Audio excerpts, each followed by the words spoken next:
So, quick show of hands. How many people here in the audience work in a cubicle or in an office? A fair amount. How many people love working in their cubicle or their office? 3. Fantastic. Maybe your cube or office looks something like this. We are inherently a nesting culture. We territorialize, we take over space to make it our own. Our pride and joy, our vacation pictures, kids' pictures, dead plants, they all live here in the cubicle or your office. What if I were to tell you that in about 5 or 10 years, your cubicle, desk, or 10 by 12 office will be gone forever?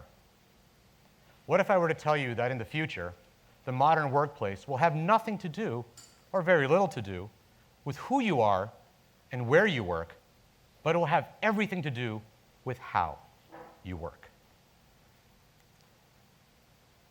I know this because my passion at CBT Architects is about transforming, evolving, and repositioning buildings to make them current in the marketplace, whether they are macro global economic trends, whether they are local market conditions, whether there's an evolution or transformation through technology, or whether it's simply the generational shift. Who you're sitting next to changes. Building owners want to bring in the best tenants. Companies want to always hire the brightest and best. We have to evolve. Now, when I was 15, I grew up with my uncle and my aunt and my mom, and when I was 15, I remember him coming home and being all excited and telling me, he's like, hey, remember that promotion, that raise? I got it. I'm the VP of R&D, and I got the corner office. Well, I was like, wow, I want the corner office. What a spectacular place. It's the medal, the prize, the grand award. I can just sit there in the office, I can putt, and shut the door, hold all my calls. Sounds fantastic, right? Sure. Feel like working alone. The future of the modern workplace is going to have to evolve, and we're going to have to get beyond your desk, your cubicle, your 10 by 12 office. You might even have to go beyond your company, the floor you're on, the building you're in, the lobbies at the ground level. We have to start thinking beyond where we sit every single day. So how did all this change and evolution start? Well, we can start looking at a little bit of the beginning of the office. And when you look at some of these images, they're like little Lego pieces, just strewn all over the office. No one really talked to each other back in the 50s and 60s, early 70s. It was very task-focused. I work here. If I want to talk to that guy over there, I'm going to have my secretary take a memo, and I'm going to pass it off down to Jim over there. Jim's going to read it, and he'll talk the same way. And that's how it worked. It was everyone sort of just looked down, looked straight ahead. Technology started changing and shifting, and now the pendulum has swung way over to the other side. Foosball tables, ping pong tables, free food, bar. I want to work there. Barista. These are all trinkets and things, factors and attractors that want to bring people to work, but it hasn't systemically changed how we work or accommodated how we work. So everything has gone to be more open, open, open. Closed office, open office, activate this, etc. Energize that space. How do we get there? Why do we love this whole sense of open, open, open, open all the time? Let's look at the evolution of the modern home. In the 50s and 60s, after the post-World War II track house boom, houses started going up everywhere. And every little house then were little shoe boxes, right? There was a sewing room, the parlor, the den, game room, pantry, whatever. There was a room for every purpose and a purpose for every room. And that's how we were. Formal dining room, formal living room. And then in the 70s and 80s, what happened was what I like to call the great room phenomenon. Everybody wanted a great room.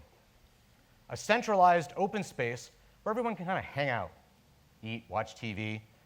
Gone were the days a little bit of the formal dining room or the formal living room, except on holidays, special occasions, so we wrapped all the furniture in plastic and left all the dining tables set up with china, just in case anybody comes over.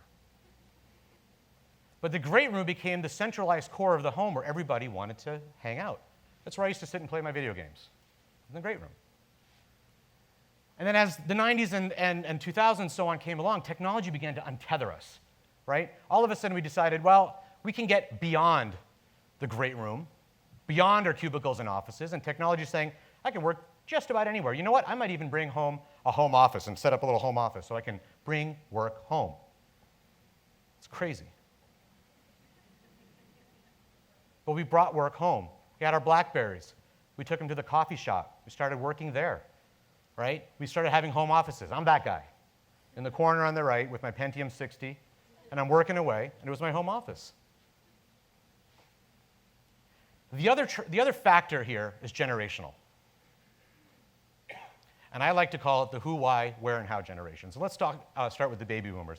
I call the baby boomers the who generation. Who works? The man worked.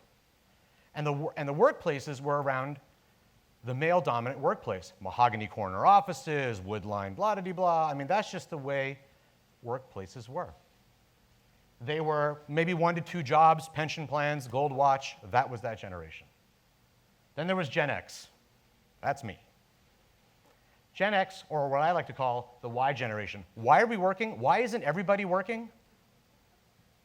Why aren't men and women working? The workplace had to evolve one more time to accommodate this shift, to accommodate this evolution. So why are we working? There's no pension plan for me. There's no Social Security at the end of the tunnel for me, right? Then, our dear friends, the millennials. This is what everything is transforming today. The millennials are coming. The millennials are coming. They're here. They're not the future. They're the present. And you know what? In 5 to 10 years, they might be a thing of the past. They'll have families of their own, and we're going to have to change again. They're the where generation because they can pretty much work anywhere. Early adopters to technology. They have no holdbacks. We can work here. We can work there. We can sit right there on a lap. It makes no difference. But watch out, because here comes Gen Z, or what I like to call the how generation. And they're about how we work. They're not about hierarchy. They're about networking, co-working, crowdsourcing. They're about, let's get together, it doesn't matter where, right here, right now, and let's bring everybody in. How they work is incredibly important because what they're working on is a product of who's around them in the space they're in. I have 2 kids, 9 and 11. Boy, do they love Minecraft. They and their friends will sit in a corner, play Minecraft. Everyone's on a iThis or a whatever device, and they'll sit in the corner and they'll play Minecraft. Microsoft loved Minecraft too. They bought it for $2.5 billion last year. Minecraft as a phenomenon is everyone sort of logs in, gets into this space, and they start building things communally. And they're like, hey, can I have that log or that saw or that thing to build the house? Absolutely, take it. I don't need it. You take it. You use it. You build something. Or let's build something together. What do you think the high score is in Minecraft? There isn't one. They didn't care about a high score. There are no high scores in Minecraft. You know what it was for me when I was a kid? This. All about the high score. It was me against the machine. You go to the pizza place in my town right now, you can go there, it says HAP, 1 million points, my achievement. It's still there. Miss Pac-Man, I can still feel the arthritis. But that's what it was about. It was us against them. So, as the workplace evolves, so what's going to happen? Everything's going to go from closed to open office, or is it going to go from, I can't work here anymore, my office is going to be out of date, this architect on stage is going to design stuff, and I'm going to be wandering around the office with my laptop, I have no place to sit. So what's going to happen? The conference room is going to be booked, and you can't collaborate? Uh-oh. Can't collaborate. I'll text you later. We'll get together. We'll do, lunch, whatever, Google Hangouts, something. We'll figure it out. We have to find a different way. Dunkin' Donuts has found a different way. They had already realized that your conference rooms and the way you collaborate don't work, so they're going to rent conference rooms for you so you can get out of the office and sort of do it differently. Small indications, but movements towards a change.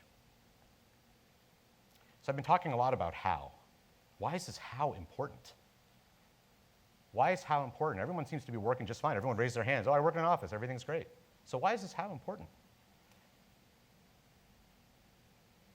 How is important because we need to create that unique environment that allows you to succeed, create, play, think the way you do. Right now, you sit in a cubicle in a room or in an office just like almost everybody else here, probably. So nothing is personal to you about your stylistic method of working. So we're going to have to evolve. The Z's are going to come, and they're going to make us evolve. They're going to make us shift. That shift is forthcoming. So you're not going to be set free roaming around in your office. You're not going to have to sit next to, coughs loud person, or I can still hear you through your headphones, dude, or laughs weird person.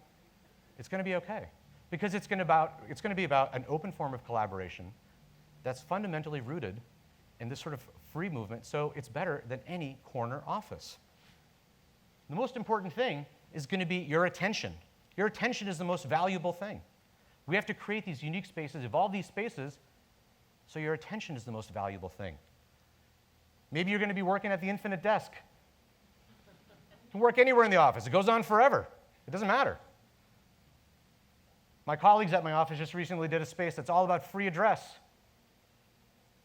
You can sit anywhere you want, from closed office to complete free address. CEO too. Your office could look like this, where you have certain compartments or zones. It'll be about the zones and where you work, because those zones will suit the best way that you will function and collaborate. Maybe your office will look like the bar. Maybe your office will look like a living room. Or maybe your office will look like some crazy Moroccan den, who knows? But at the end of the day, we will have to evolve, and we will have to change, and we will have to shift to accommodate this, because it'll be about our best work. Because your best work won't come from the best room. Your best work will come from how you work in the room you have. Thank you.